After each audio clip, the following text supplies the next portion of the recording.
Hello everyone, welcome back to the channel. Today we're diving deep into an incredible story, a legend from the ancient world that still echoes through time. The fall of the Temple of Artemis, the moon's last fire. Get ready, because this isn't just history. It's a tale of awe, ambition, and a burning desire for immortality. Imagine a time when the moon herself walked upon the earth. They called her Artemis, the fierce guardian of life, the protector of women, the goddess of the silver hunt. And her temple in Ephesus? Oh, it was a sight to behold.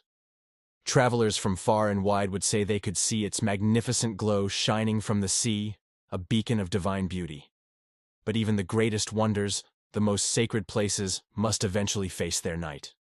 Let's meet Alara, a brilliant young historian and archaeologist. Here she is, carefully brushing dust off an ancient coin, its surface engraved with a crescent moon, a symbol of Artemis herself. Alara stands amidst the haunting, beautiful ruins of what was once an architectural marvel. She holds an ancient tablet, recently unearthed, and begins to read aloud, her voice carrying the weight of centuries.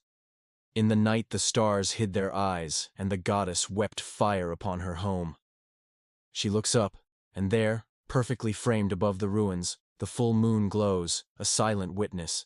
The camera pans slowly across these evocative ruins, a bridge between two worlds, before seamlessly transitioning, carrying us back, over 2,400 years into the past. It's ancient Ephesus, around 550 BCE. Thousands upon thousands of workers, their muscles straining, their spirits high, are toiling tirelessly, bringing to life the grand marble temple. Overseeing this monumental task are two formidable figures: Queen Lydra, the formidable ruler of the region, and the brilliant architect, Chersiphron. The queen's voice rings out, filled with conviction. Build her a home worthy of the heavens. Let it stand long after our names are dust. Chersiphron, ever the visionary, responds, Then we must not build with stone alone, my queen, but with faith. And they did.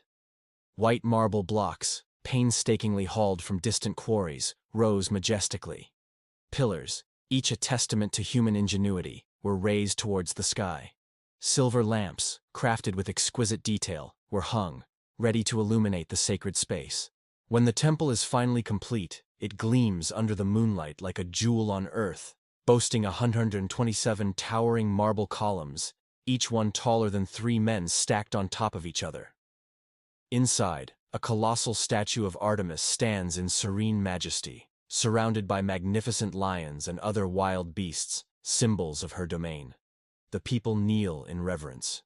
Priests, robed in white, light fragrant incense, its smoke curling towards the heavens. Music swells, a symphony of devotion and peace. This isn't just a building, it's a sanctuary of peace, beauty, and perfect balance, a sacred space where nature and divinity beautifully intertwine. But then, a shadow falls. We see a young man, his name is Herostratus, standing just outside the temple, his eyes fixed on its radiant glow. His gaze, however, isn't filled with admiration, but with a poisonous mix of envy and sorrow. He whispers, his voice barely audible, All my life, I've been invisible. Nobody knows my name, but they'll remember the one who made the goddess cry. He clutches a torch in his trembling hand, torn between a fleeting reverence for the beauty before him and a creeping, overwhelming madness.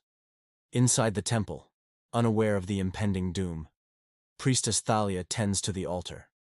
She looks up at the serene statue of Artemis, her protector, and murmurs, Mother of the moon, protect this sacred place from envy and from fire. Just then, a rumble echoes, not the thunder of Zeus, but a sound far more terrifying, the roar of flames igniting. The torches, once sources of light, now become instruments of destruction. Curtains catch fire, then the wooden beams groan and splinter. The magnificent temple, once a beacon of hope, rapidly transforms into a terrifying tower of flames. People rush in, screaming, armed with buckets of water, desperately crying out to the goddess. Thalia, with immense courage, runs towards the sacred statue, determined to save it.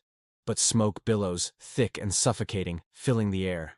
She falls, choking, as the exquisite ivory figure of Artemis glows a terrifying red, cracking under the intense, merciless heat. Through her tears, Thalia whispers, "Forgive him. He knows not what he burns." At that very moment, far away in Macedonia, a child is born, a child destined for greatness. Alexander the Great.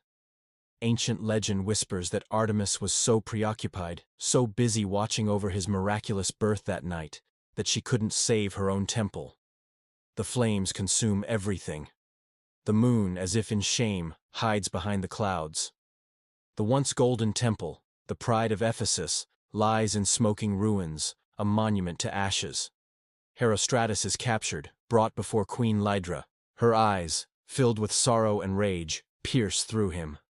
"Why?" she demands. "Why would you destroy such beauty?"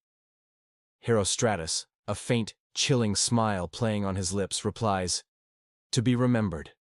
You'll curse my name, but you'll never forget it." The queen, furious, orders his name erased from all records, a punishment known as damnatio memoriae, the condemnation of memory, but whispers, like smoke, survive. He got what he wanted. His name lived on, but not in glory, only as a stark warning. That pride, unchecked, can burn even the moon. Years pass. Then, a new figure emerges from the annals of history. Alexander the Great, now a conqueror, visits the ruins.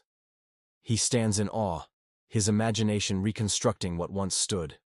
He declares with the authority of a king, "Rebuild her home. Let no mortal's envy ever again outshine the gods." And so, a new temple rises, even grander, even more magnificent than the first. Marble glitters once more in the sunlight, a testament to human resilience and devotion. Alara's voice returns, blending the past with the present, a bridge across time. They say the second temple was twice as bright, twice as proud. But even marble cannot escape time's relentless march. Earthquakes came, empires rose and fell, and the moon's house once again sank back into silence. Alara kneels among the ruins, now illuminated by the gentle embrace of night. The moonlight spills across the broken stones, forming faint, ethereal reflections, almost like the ghostly outline of the old temple. She carefully plants a single, pure white lily in the soil, a delicate symbol of Artemis, a silent offering. "Maybe your temple fell," she whispers softly, "but your spirit still watches. Maybe beauty was never meant to last forever, only to remind us, profoundly, that it existed." A faint wind stirs, carrying with it a magical moment. For an instant the air fills with the ethereal sound of chimes and whispering water, the undeniable echo of the goddess's presence. The lily, now planted, seems to glow, bathed in the moon's soft light. The Temple of Artemis, born of devotion, lost to fire, reborn in memory. They burned her home, yes, but they could never extinguish her light. Because every time the moon rises, full and luminous, she still walks among her ruins and smiles. The Temple of Artemis at Ephesus, burned by man, rebuilt by kings, remembered by the moon. What an incredible story, right? If you were as captivated as we were, please hit that like button, share this video with your friends, and don't forget to subscribe to our channel for more amazing stories from history.